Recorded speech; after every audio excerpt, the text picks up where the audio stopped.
Terima kasih Bapak. Kami mengucap syukur buat kehadiran-Mu di tengah-tengah kami. Kami percaya Tuhan bahwa kami datang ke tempat ini bukan hanya sekedar kami melakukan rutinitas kami. Tapi kami datang ke tempat ini, kami ingin berjumpa sungguh-sungguh dengan pribadi-Mu. Kami ingin mendapatkan satu remah. Kami tahu bahwa firman itu adalah satu berkat yang luar biasa. Karena kami sadar bahwa hari-hari ini hanya firman Tuhan yang bisa memerdekakan setiap kehidupan kami. Tidak ada kekuatan lain yang bisa membawa kami bangkit, membawa kami pulih, tapi hanya kebenaran firman-Mu. Terima kasih Bapak, urapi bibir lidah hamba-Mu, biar setiap telinga yang mendengar Tuhan juga berkati, biar semua kemuliaan ini juga kembali kepada-Mu. Di dalam nama Tuhan Yesus yang percaya berkata, amin. Silakan duduk. Shalom semuanya. Ada sukacita? Ya suara saya agak serak-serak karena saya sudah dari Jambi ya, khotbah berapa kali 4. Habis dari Jambi khotbah lagi di Jakarta, kemarin khotbah lagi 2 kali ya. Ini suara saya benar-benar agak gembret gitu ya. Istilahnya kayak speaker yang sudah rusak gitu ya. Tapi pengurapannya tenang aja. Kita semua datang ke tempat ini pasti dapat sesuatu ya. Hari ini saya cuma mau khotbah singkat supaya nanti saya beri kesempatan buat saudara yang punya pertanyaan, pergumulan hidup yang mungkin hari ini banyak orang yang sudah berbeban berat, letih lesu ya. Tadi saya sempat ngobrol sama Lani, saya cuma bilang gini, hari-hari ini Tuhan itu lagi pisahin mana yang kambing sama domba. Pastikan saudara jangan yang masuk kategori orang Kristen tipe kambing ya. Walaupun saudara sudah jadi orang Kristen sejak lahir, saudara sudah melayani Tuhan, tapi Tuhan pisahkan ini kambing. Yang ini domba. Kenapa? Karena banyak anak Tuhan yang hari-hari ini tipe kambing itu gimana? Banyak anak Tuhan yang sudah melayani Tuhan, sudah baca firman, sudah berdoa, sudah mengerti kebenaran. Tapi yang dikejar ikut Kristus hanya untuk urusan daging. Anggap ya, saudara datang ke tempat ini cuman untuk urusan supaya Tuhan menyelesaikan apa yang jadi masalah saudara. Yang penting aku happy, urusan Tuhan happy ndak happy itu urusannya Tuhan. Tapi tipe orang benar yang tipe seperti domba, dia akan berusaha selalu menyenangkan gembalanya. Melalui apa? Setiap kehidupan. Saudara jangan pikir saya berulang kali selalu bicara dalam khotbah saya. Jangan berpikir pelayanan itu hanya ketika kita bisa berkhotbah seperti Pak Fran, seperti saya. Mungkin saudara hari ini hanya berpikir orang yang melayani Tuhan itu yang ada di atas mimbar. Tapi setiap kita itu adalah pelayan Tuhan ketika saudara mengalami proses kehidupan dan setiap saudara menjalani proses hidup dengan totalitas, yaitu satu hal, saudara rela hari ini. Tuhan, siapa sih yang tidak rela? Semua orang tidak rela, tidak ada orang rela. Masa orang rela bangkrut? Tidak ada. Orang ditinggal selingkuh, tidak ada yang rela. Orang ditinggal mati pasangannya juga tidak rela. Semua. Tapi kita perlu tahu bahwa di dunia ini kita bukan pemilik kehidupan. Kita ini cuman hamba dan Tuhan sutradara, kita pemain. Kita semua masing-masing ini yang datang ke tempat ini pasti punya sinetron sendiri-sendiri. Ayo, enggak mungkin sama semua. Coba dari Bu Wulan sampai ke belakang pasti. Kalau semua saya beri kertas, saudara saya beri pena, tulis hari ini cerita hidupmu, pasti dari Bu Wulan sampai ujung sana Bu Linda, semua pasti punya cerita sinetron sendiri-sendiri. Tapi kita ndak bisa ngomong gini, kok enak ya sinetronnya Bu Ulan gampang lah, saya berat Bu Eli, bonyok. Aduh Bu Eli, kalau sinetronnya Bu Ulan aja saya sanggup. Loh saudara ndak bisa ngomong sanggup, ndak sanggup. Saudara cuma lihat sebatas mata memandang. Tapi setiap orang pasti punya titik di mana dia ngalami titik di ambang batas kekuatan. Mereka juga berkata, ndak sanggup Tuhan. Makanya dalam kehidupan ini yang penting hari-hari ini, saudara menjalani hidup. Itu bukan berarti standar bahagia kita sama dunia jangan sama. Orang Kristen memakai standar bahagianya secara kalau kaya dulu bahagia. Suami cinta mati dulu baru bahagia. Punya rumah bukan kontrak, itu baru urusan bahagia. Bisa jalan-jalan ke luar negeri tiap liburan, itu arti bahagia. Kalau standar bahagia kita hanya seperti dunia, maka saudara datang ke sini cari Tuhan, saudara akan kecewa. Kenapa? Karena Tuhan mau standar hidup bahagia kita sampai kita berkata, Kristus itu sudah lebih dari cukup. Makanya ada ayat di Mazmur 37 ayat 5 itu ayat yang megang jadi pegangan saya. Bergembiralah karena Tuhan, maka Dia akan memberikan apa yang diinginkan hatimu. Orang yang bahagia itu adalah standar orang yang hatinya selalu diberikan yang terbaik oleh Tuhan. Tapi yang jadi pertanyaannya, bisa enggak bergembira enggak punya uang hanya karena Tuhan? Bisa enggak suamimu hari ini selingkuh menyakiti engkau tetap bergembira, engkau tetap memberi pengampunan, engkau tetap memberi kasih karena engkau mengasihi Tuhan. Itu standar orang bahagia. Makanya ketika saya mengerti arti bahagia, move on langsung, bangkit. Dulu terpuruk, saya tiap kali lihat teman-teman saya gandengan tangan. Saya jalan sendiri nangis. Tuhan, sampai kapan ini? Jalani hidup seorang diri. Lihat orang posting di Instagram, pergi ke luar negeri berdua, berpelukan. Sementara lihat Instagram saya, foto sendiri kayak Nyonya Menir, saudara. Jujur, tiap kali kalau cuman urusan bahagia, saya selalu lihat, oh iya ya, foto saya persis kayak Nyonya Menir, beneran. Seperti perempuan itu panggil saya Nyonya Menir, saudara. Lihat kayak Nyonya Menir, saudara, foto sendiri. Kalau itu cuman standar hidup bahagia saudara, karena saudara punya uang banyak baru bahagia, sementara ketika tabunganmu ndak naik-naik, tambah lama minus, ndak bisa bahagia. Jangan mimpi hatimu diberikan apa yang diinginkan hatimu. Tapi waktu kita bisa berkata, apapun hari ini enggak punya uang ya bahagia, ucap syukur, yang penting Tuhan sekalipun hidupku susah aku enggak jadi penipu. Daripada kaya korupsi, lo buat apa? Mungkin saya juga bisa bilang gini, lu enak ya, itu pelakornya suami saya diajak jalan-jalan, disayangi. Lah sementara lihat saya bencinya, dicuekin. Susah lagi, Tuhan, bandingin kok enak. Itu curi suami saya, hidupnya bahagia, saya Tuhan, istrinya habis manis sempat dibuang, nangis lagi. Mati aja Tuhan, lebih baik mati Tuhan, lebih baik cerai Tuhan, harga diri. Tapi waktu saya mengerti arti bahagia, saya cuma bilang gini, bahagia apa? Wong jadi pelakor bangganya apa? Jadi wanita tobat ya tetap pencuri suami orang. Lah pencuri ya ada hukumannya nanti di penjara.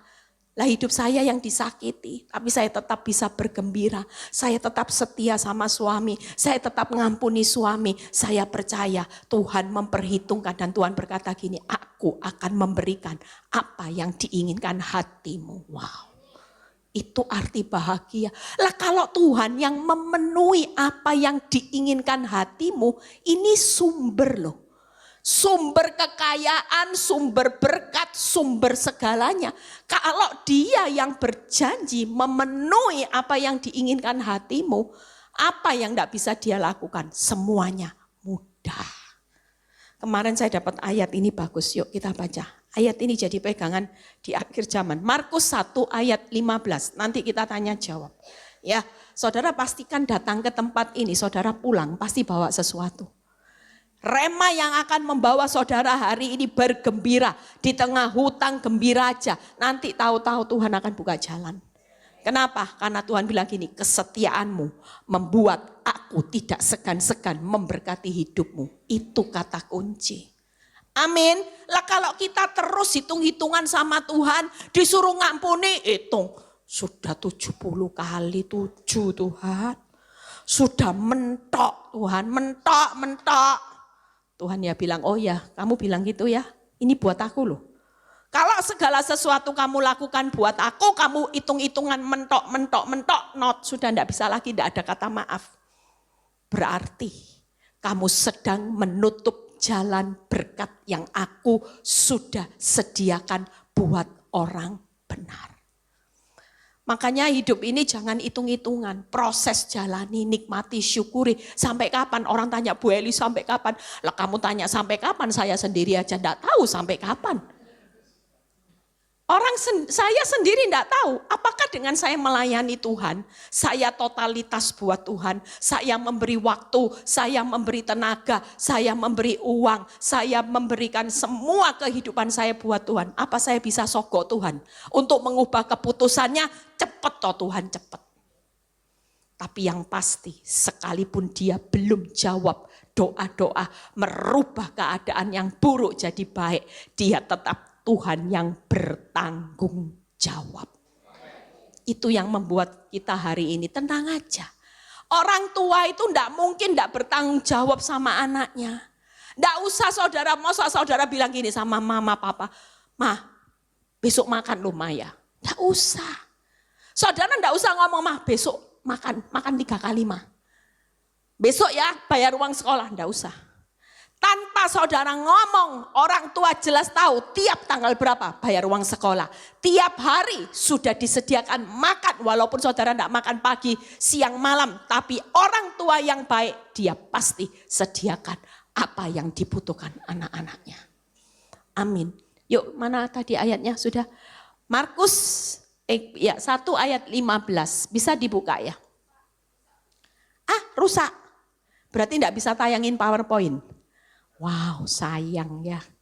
Ya udah, enggak apa-apa. Yuk, baca Fran yang keras. Kita percaya bahwa ayat ini sayang ya nanti. Oh, berarti saya bisa tayangin YouTube, ditempel aja nanti. Markus 1 ayat 15. Markus 1 ayat 15. Tuhan berkata, waktunya sudah genap. Sebentar, terjemahan baru. Katanya, ya, waktunya telah genap, kerajaan Allah sudah dekat, bertobatlah dan percayalah kepada Injil. Saudara tahu hari-hari ini saudara sedang di titik akhir zaman, kerajaan Allah sudah dekat. Kalau saudara dengar perang, ya, saudara dengar keadaan dunia ini sudah makin panas. Itu berarti ngerinya keadaan di masa sukar. Orang semua sekarang, saya kemarin pergi pelayanan sebentar, tanya Fran sudah enggak tahan. Masuk mobil saya lihat suhu di dalam mobil 42 saudara. Rasanya kayak kebakaran saudara. Aduh, saya bilang gini, kalau panasnya di neraka kayak apa ya ini? Ini panasnya di dunia aja, kita sudah enggak kuat 42 loh. Saudara bisa bayangin ya kehidupan, lihat apa yang Tuhan mau serukan hari-hari ini. Kalau waktunya telah genap, kerajaan Allah sudah dekat, yang Tuhan kasih itu cuma 2 kata. Bukan Tuhan bilang ini, makin memperbanyak kekayaanmu di dunia, makin kejar ketenaranmu, makin kejar kesuksesanmu. Enggak, Tuhan cuma bilang gini, bertobatlah dan percayalah kepada Injil. Berapa banyak orang justru di masa sukar Seharusnya ini peringatan buat orang benar untuk hidup dalam pertobatan yang sungguh-sungguh dan percayanya juga sungguh-sungguh. Tapi malah banyak orang benar hari ini karena masalah, karena keadaan yang sulit memaksa saudara berespon salah. Orang benar hidup di akhir zaman, yang jahat makin jahat, yang sukar makin sukar. Menghadapi orang yang jahat, misalnya saudara sudah mendoakan mertua, ya. Mertua dari dulu seperti mulutnya kasar, makin didoakan, makin saudara baik, kelakuannya makin jahat mulutnya. Tapi Tuhan bilang gini, ini waktunya pemurnian orang benar. Kalau yang didoakan makin jahat, harapanku engkau hidup dalam pertobatan itu yang makin maksimal. Orang sabar lagi dipertajam panjang sabar. Orang yang tadinya suka maki orang makin dibentuk. Saudara percaya orang jahat makin jahat di akhir zaman adalah alat Tuhan untuk makin mempertajam karakter Kristus. Supaya yang tadinya kambing dibuka topeng rohaninya. Tuhan mau rubah posisi kambing jadi domba yang sejati. Tapi berapa banyak orang ketika mertua didoakan tidak berubah-berubah, sudah dilayani dikasih makan bu, tambah tidak dimakan, malah dibuang katanya tidak entos masak, bodoh. Jujur kalau pesan firman ini apa? Kerajaan Allah sudah dekat. Bertobatlah dan percayalah kepada Injil. Responnya bukannya bertobat dan percaya bahwa Tuhan tetap ambil alih setiap masalah kita untuk mendatangkan kebaikan. Malah responnya didoakan cepat mati. Hatimu ndak benar. Kira-kira lulus enggak kita? Oh ini keadaan sudah, istilah kalau kerajaan Allah sudah dekat berarti ujian akhir ini enggak main-main. Tuhan ini enggak main-main loh, ngevaluasi setiap anak-anaknya kambing domba ini enggak main-main. Saudara enggak bisa datang beribadah dengan pakai topeng rohani. Semuanya mau Tuhan bongkar, termasuk pendeta, termasuk hamba Tuhan.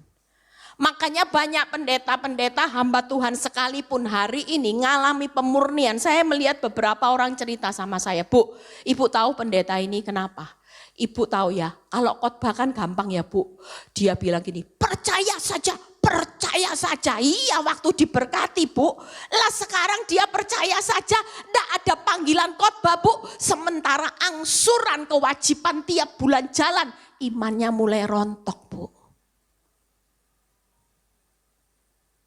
Makanya saya khotbah beberapa hari yang lalu, saya bilang gini, kalau kita mau nabur benih, sekali ikut Tuhan bertobat. Benih itu jangan benih kepalsuan.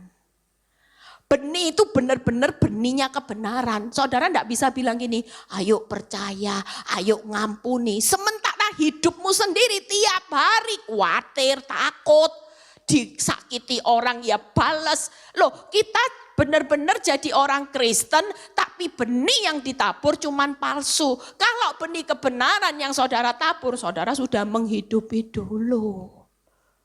Amin. Nah kita lihat ya, jadi cuman dua.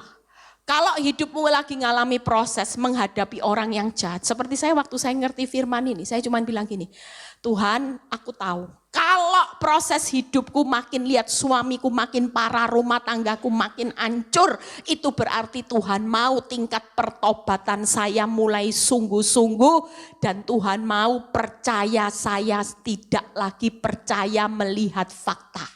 Tangkep ya? Jadi waktu terjadi hal buruk, saya bilang sama Tuhan, saya memilih tetap percaya walaupun suami saya mulai hari ini tidak tidur di rumah, aku tetap percaya tidak tidur di rumah itu mendatangkan kebaikan buat Eli dan Nyoto. Oh, itu tiap kali saya ucapkan. Amin. Kenapa? Karena Tuhan lagi ngevaluasi, ini keadaan makin buruk, bisa bertobat dan percaya enggak? Tuhan hari ini kejar hidup anak Tuhan bertobat percaya. Sudah, pegang dua ini jadi pegangan. Waktu keadaanmu apapun saudara tetap katakan, jaga pertobatanmu, jaga imanmu. Itu yang Tuhan minta. Maka kerajaan Allah sudah dekat, persiapkan hidup kita. Jangan seperti 5 gadis bodoh yang tidak berjaga-jaga. Tapi mulai hari ini yuk setiap kita tidak usah berjaga-jaga atas keuanganmu. Suamimu tidak usah di GPS terus. Suamimu, rumah tanggamu pasti aman ketika saudara dan saya hidup di dalam pertobatan dan percaya. Apa yang saudara percayai tentang keuanganmu diberkati, maka itu yang terjadi. Semakin banyak khawatir, keuanganmu tidak akan berubah. Orang khawatir, responnya pasti salah. Enggak mungkin. Orang yang banyak takut khawatir, responnya enggak mungkin benar. Karena otaknya, pikirannya negatif. Kita lihat ayat di mana hal yang perlu dihindari orang benar di masa sukar. Waduh, enggak bisa ya, lihat ya. 3 hal saudara. Yang pertama, tawar hati di masa sukar. Itu perlu dihindari. Yang kedua, marah saat menghadapi orang jahat. Terutama di hari-hari yang musim panas ini. Saudara, hari ini banyak orang yang emosinya tinggi. Dikit-dikit nyolot, dikit-dikit kenapa? Karena panas saudara. Orang bawaannya pingin marah, pingin membalas semuanya. Tapi hari ini percayalah Tuhan berkata, kalau standarnya bertobat dan percaya, kita semua tidak boleh tawar hati di masa kesesakan.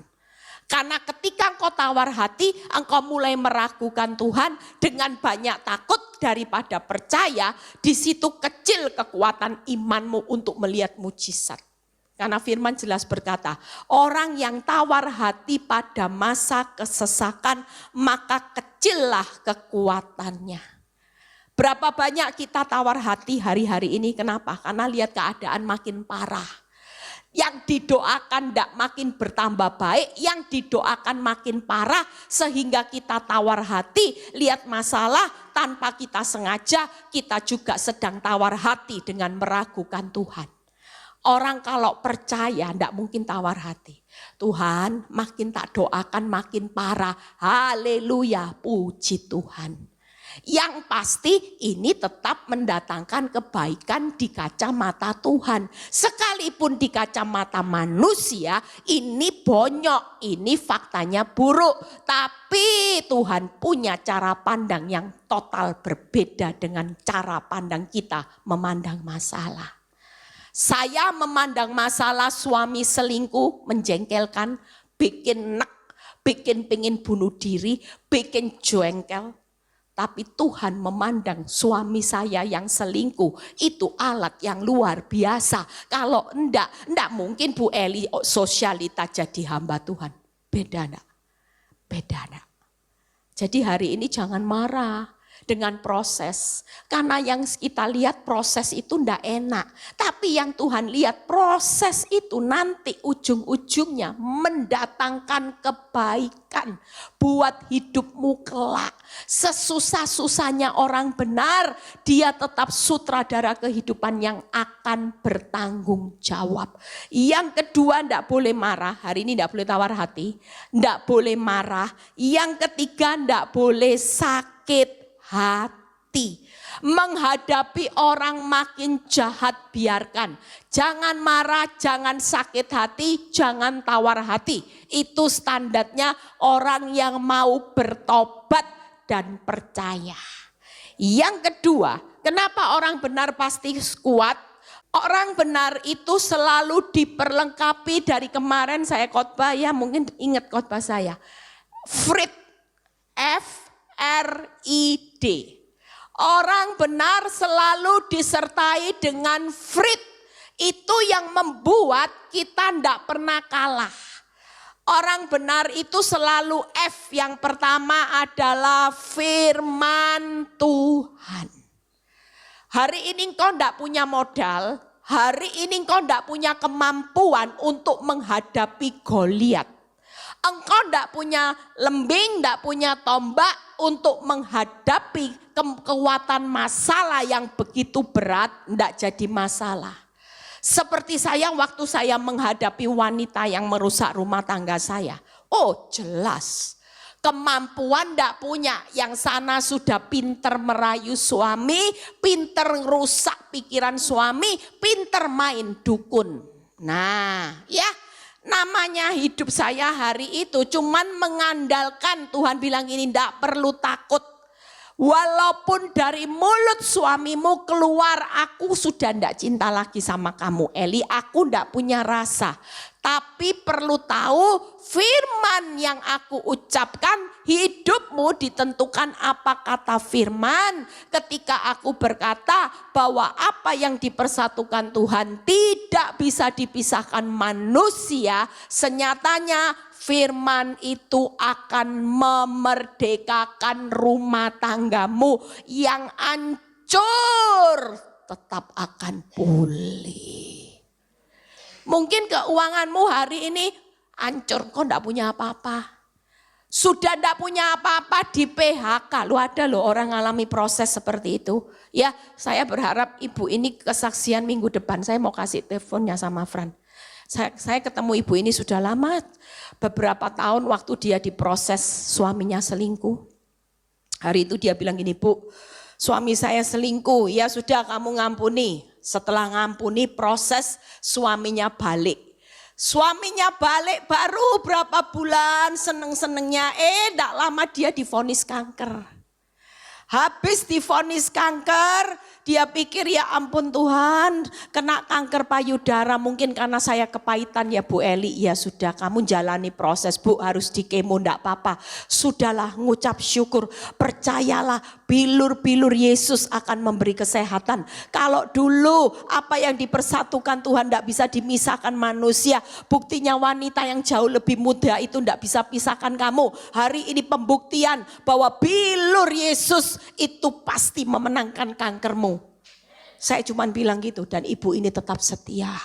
Makanya saya sering khotbah. Kenyataan itu tunduk sama firman. Percayalah. Kenyataan hidup itu tunduk sama kebenaran. Karena bagaimanapun hanya firman yang bisa memerdekakan. Berarti setiap kenyataan hidup yang pahit, kenyataan hidup yang hancur, itu hanya tunduk pada satu otoritas. Ketika saudara percaya pada kebenaran, maka kebenaran itu pasti memerdekakan saudara. Saya cuma bilang kanker. Dengan bilur Yesus akan memerdekakan engkau. Engkau akan bebas dari kanker. Dan singkat cerita, ibu ini sembuh. Pada waktu proses belum selesai, kanker belum selesai, dia kena PHK. Tidak punya pekerjaan. Waktu tidak punya pekerjaan lengkap sudah, paketnya lengkap. Suami sudah. Kerjaan ya sudah, kanker sudah. Tapi waktu ibu ini tidak putus asa. Ibu ini tetap hidup di dalam kebenaran. Dia tetap setia menjalani prosesnya Tuhan. Kemarin saya dengar. Dia hari ini diangkat jadi manajer. Sembuh, suaminya sudah kembali. Tepuk tangan buat kemuliaan nama Tuhan. Kira-kira ibu ini perlu modal operasi plastik? Enggak, uang aja enggak punya. Saudara tahu kalau Tuhan yang membuktikan dengan firman. F yang pertama firman. Yang kedua kita mampu hari ini. Saya bisa ketawa-ketawa. Saudara bisa ketawa-ketawa. Kenapa? Karena di dalam hidup saudara ada R. Roh Kudus. Roh Kudus itu perannya penting. Dia sebagai penghibur. Makanya kalau kita susah. Tidak usah curhat sama orang lain. Saudara punya Roh Kudus, dia punya peran yang menghibur jauh lebih luar biasa. Saya dulu enggak punya mentor saudara. Mentor yang seperti hari ini saudara masih punya wadah PD Victory, masih ada pengerja-pengerja yang punya pengalaman untuk memberi nasihat. Kalau dulu saya hidup benar-benar waktu terpuruk, saya lebih banyak nangis di kamar. Saya bersama Roh Kudus, saya enggak bisa ngomong apa-apa, boro-boro saudara. Orang kalau sudah lowbat, ininya sudah blank. Mau ngomong apa aja enggak tahu. Pernah satu kejadian saya ini sampai tanya mama saya. Waktu kejadian Pak Nyoto pertama kali balik dikasih pengharapan palsu, enggak punya pengalaman. Sudah balik saudara, cuman hitungan berapa? 10 hari ya Ma. 10 hari balik lagi saudara. Baliknya bikin heboh satu kota Surabaya. Hari itu saya terpuruk. Saya enggak tidur satu malam. Enggak bisa ngomong apa-apa, cuma nangis. Saya cuma bilang gini, Tuhan saya besok ada khotbah di Jakarta. Itu posisi di Surabaya. Jam 12 malam saya belum tidur. Stres, ini blank, otak sudah enggak bisa mikir. Tapi Tuhan bilang gini, Tuhan saya batalin aja ya. Besok biar panggil pendeta, hamba Tuhan, biar Victory Jakarta tetap ibadah. Tapi Tuhan bilang sama hidup saya, besok kamu berangkat. Tuhan sudah jam 12 malam, pesawat jam 6. Saya harus bangun jam 4. Boro-boro jam 12 bisa tidur. Sampai jam 2 malam masih mata mencicil gini loh saudara. Nggak ngantuk, stres. Nangis, nggak berhenti-berhenti. Mama saya jam 2 malam nemeni saya dan sampai jam 4:30 antar saya ke bandara. Mama saya itu saksi hidup. Di perjalanan telepon suami saya, harapannya dapat hiburan, kata-kata yang membuat saya disenangkan. Saya cuma nangis, saya bilang gini, saya telepon, kenapa kamu tega seperti ini? Kenapa kamu lakukan ini buat aku? Jawabannya buat saya tambah sakit hati. Bukannya berkata maaf, tapi yang dikeluarkan berkata, kamu kan sudah tua, jangan nangis. Tak usah kayak anak kecil. Kamu sama wanita itu masih kecil, kamu lebih tua, jadi harus ngampuni. Haleluya. Tambah nangis. Bukannya dapat penghiburan, tambah di jalan disalah-salahin, enggak ngomong maaf, tambah nangis. Sampai di Jakarta saya dijemput pengerja. Di bandara saudara, waktu saya di bandara minta tolong bisa kasih saya minum.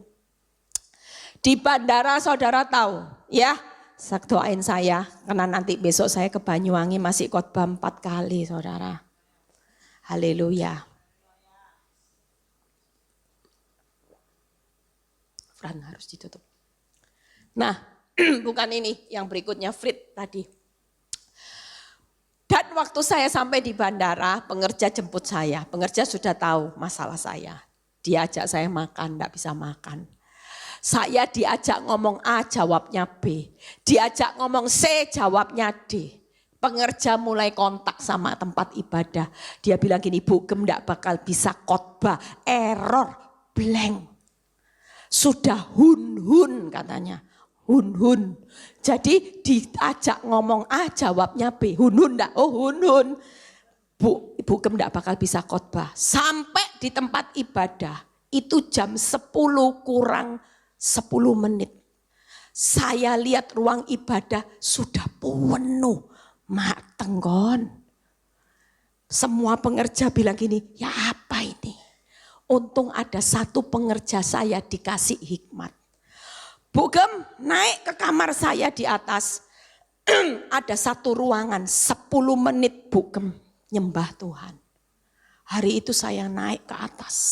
Saya hanya berdua sama Tuhan. Saya di ruang kamar dia, saya cuman gini, Tuhan enggak kuat. Saya cuma nyembah-nyembah, Tuhan tolong saya cuma pilih terima kasih Tuhan, terima kasih. Yang saya dalam otak saya itu jemaat mau dikemanain. Itu yang namanya firman sudah disiapkan di sini. Semua hilang saudara. Aduh ya apa ini Tuhan. Tapi waktu saya menyembah hanya butuh waktu 6 menit. Begitu saya menyembah, Roh Kudus memberi penghiburan yang tidak pernah henti-henti. Kayak beban hidup saya diambil. Dia berikan saya kekuatan. Dia cuma bilang gini, tetap kuatkan, teguhkan hatimu. Semua ini bukan menghancurkan hidupmu, tapi ini cara Tuhan untuk membawa engkau terbang tinggi menjadi alatnya. Tapi engkau harus kuat. Orang yang mau dipakai Tuhan harus kuat. Loh, Tuhan cuma ingatkan gini, kalau kamu mau nguatin banyak orang sementara hidupmu ndak kuat, terus apa yang mau dikuatin? Oh iya ya, benar juga. Loh, kita jujur. Kita mau jadi alatnya Tuhan. Alatnya Tuhan tuh hari-hari ini apa? Kasih orang kekuatan loh.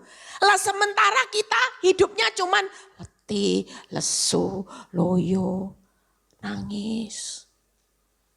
Coba, apa yang mau saudara bagikan buat orang-orang di sekitar saudara? Dan waktu selesai saya dapat penghiburan. Itu cara yang paling tepat, tak perlu minum obat penenang.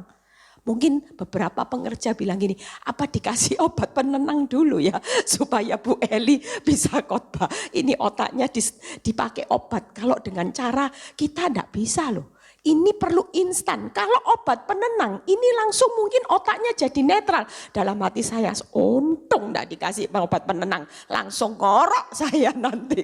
Enggak jadi khotbah, ngeflek, langsung gitu ya.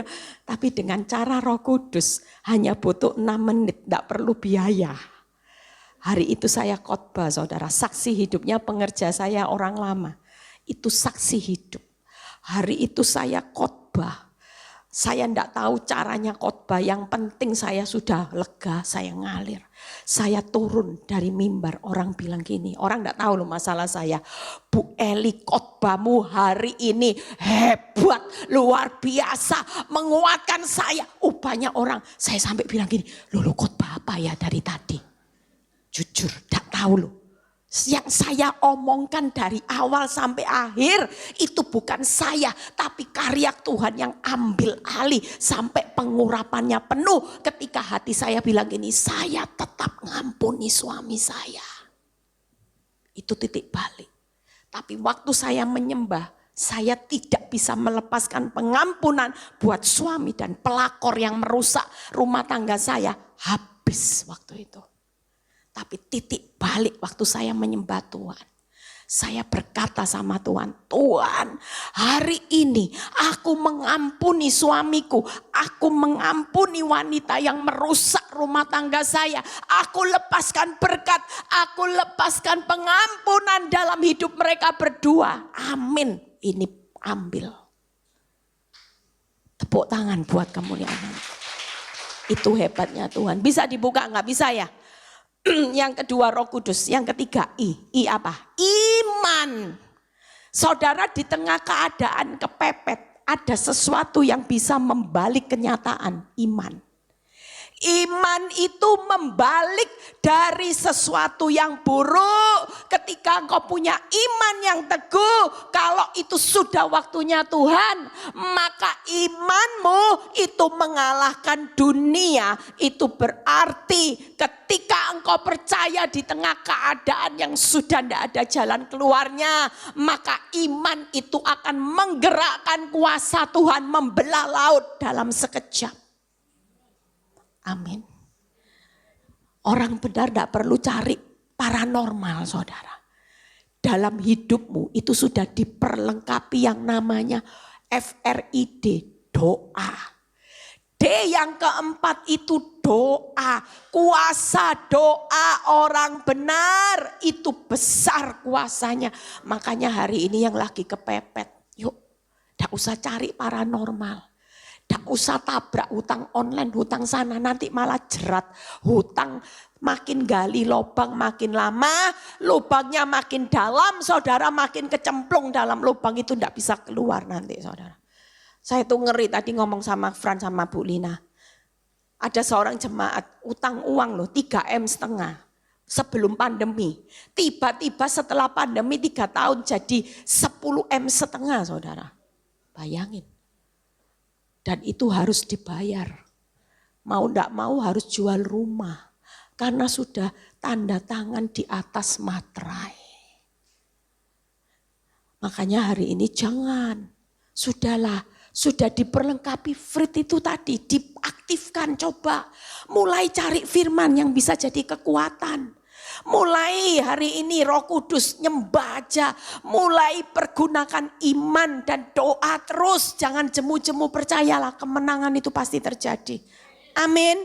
Yang berikutnya, kenapa hasil akhir kalau kita sudah diperlengkapi Frit ya, yang namanya hidup dalam pertobatan dan percaya tiap hari dibangun.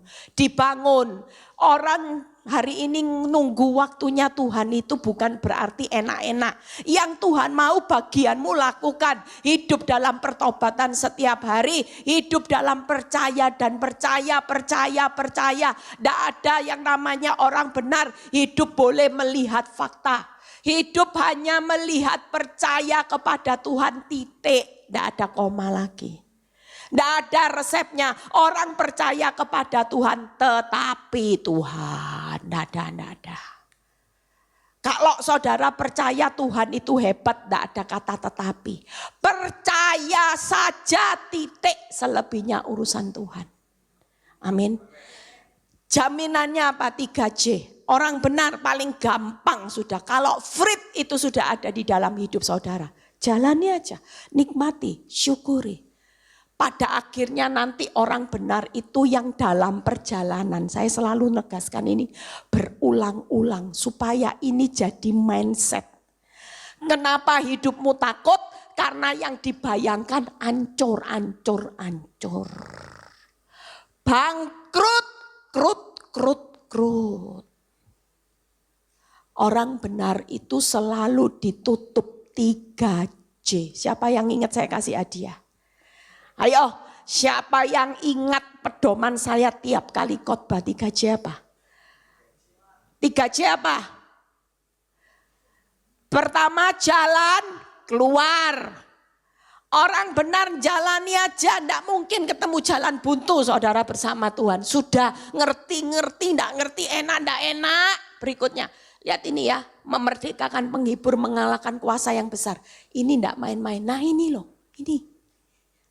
Ini yang sedang dibayangkan terus, jangan dibayangkan krut. Yang dibayangkan selalu jalan keluar. Jalani, Tuhan jalani tambah parah. Jalani, pokoknya jalani. Yang penting aku menyertai, gandeng tanganmu erat-erat. Nggak usah takut, selama tanganku pegang tanganmu. Suatu saat laut itu akan saudara bisa lewati. Waktu kita lihat laut, kita sudah pikir apa? Mati. Laut, gimana caranya berenang? Laut. Tuhan, tidak mungkin. Siapa yang hari ini pinter? Renang dari kecil sampai sekarang. Saya suruh nyeberangi lautnya Kute. Ayo coba. Bisa enggak? Bisa enggak? Jujur, ayo. Walaupun ada pertandingan hadiahnya 1 triliun. Ayo siapa yang berani? Tidak ada saudara. Tapi bersama Tuhan. Saudara lihat itu laut. Mungkin saudara bilang gini, Tuhan, tidak mungkin. Tidak mungkin Tuhan. Tapi Tuhan bilang gini, jalanono. Jalani, jangan lihat, percaya. Sampai di depan itu laut yang aku yang belah, bukan kehebatanmu. Kita tidak perlu renang, kita cuma jalan gini. Tangkap saudara. Orang kalau mikirin pusing nanti bunuh diri. Mikiri otaknya, ya apa ya caranya renang di laut? Gimana caranya buat laut kering? Makin dipikiri, bunuh diri nanti. Takut kejebur laut karena sudah semakin dekat sama laut. Saudara diam aja. Tapi hari ini Tuhan bilang gini, maju aja. Maju, Dengan Frit itu engkau maju, engkau akan lihat jalan keluar. Bukan kehebatanmu untuk membelah laut, tapi kemampuanku. Bahkan jaminannya, laut itu tidak akan menggulung hidupmu. Hidupmu hari ini digulung laut, mati enggak. Jaminannya engkau sampai ke seberang. Dan waktu engkau sampai ke seberang, janjiku negeri yang berlimpah susu madunya itu milik orang benar. Amin, tepuk tangan.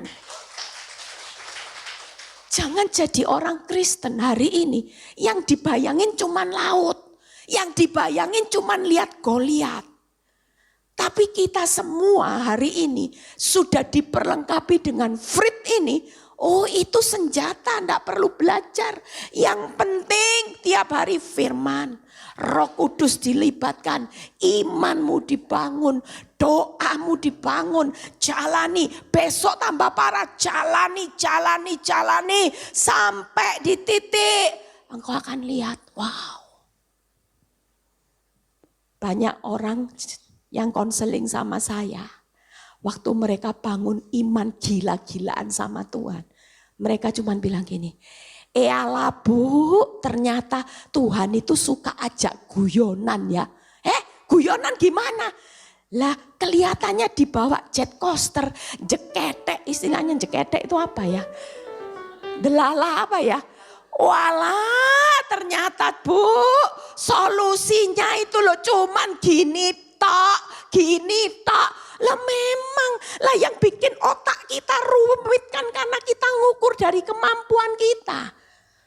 Lah kalau kita ngukur dari kehebatan Tuhan, ya pasti walah gini tok toh Bu. Cuman gini aja ternyata ngelewati keadaan yang sulit. Ya iya. Karena sementara Tuhan proses hidupmu, Tuhan mau engkau bertobat. Tuhan mau bangun iman percayamu. Lah kalau jadi orang Kristen, cuman standarnya kambing, tobat ya ndak tobat kumat.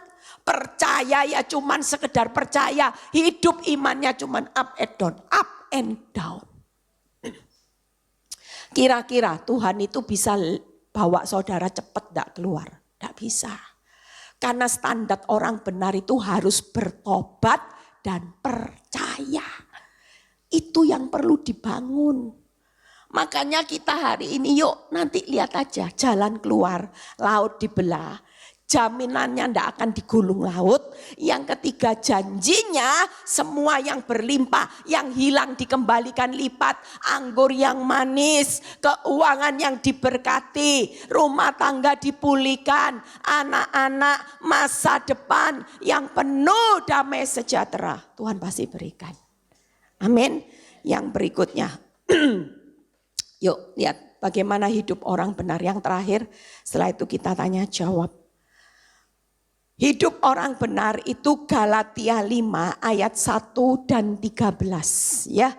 Hidup orang benar Galatia 5 ayat 1 dan 13. Bisa dibaca Fran? Galatia 5. Cek. Galatia 5 ayat 1 dan 13. Ya. Supaya kita sungguh-sungguh merdeka, Kristus telah memerdekakan kita. Karena itu berdirilah teguh dan jangan mau lagi dikenakan kuk perhambaan. Ayat ke-13. Saudara-saudara, memang kamu telah dipanggil untuk merdeka. Tetapi janganlah kamu mempergunakan kemerdekaan itu sebagai kesempatan untuk kehidupan dalam dosa. Melainkan layanilah seorang akan yang lain oleh kasih. Ya, kita percaya bahwa hidup orang benar bisa dilihat bagaimana hari ini kita ini sudah dimerdekakan. Berarti kita sudah jadi orang merdeka ya.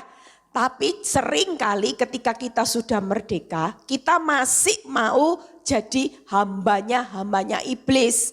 Kita ini sudah dimerdekakan tapi suka hidup dalam dosa terus. Yang suka marah ya marah terus. Yang suka fitnah orang ya fitnah orang terus. Yang suka nanduk suami ya nanduk suami terus.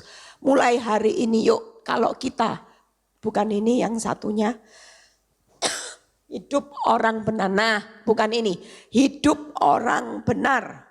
3 hal. Nah, ini.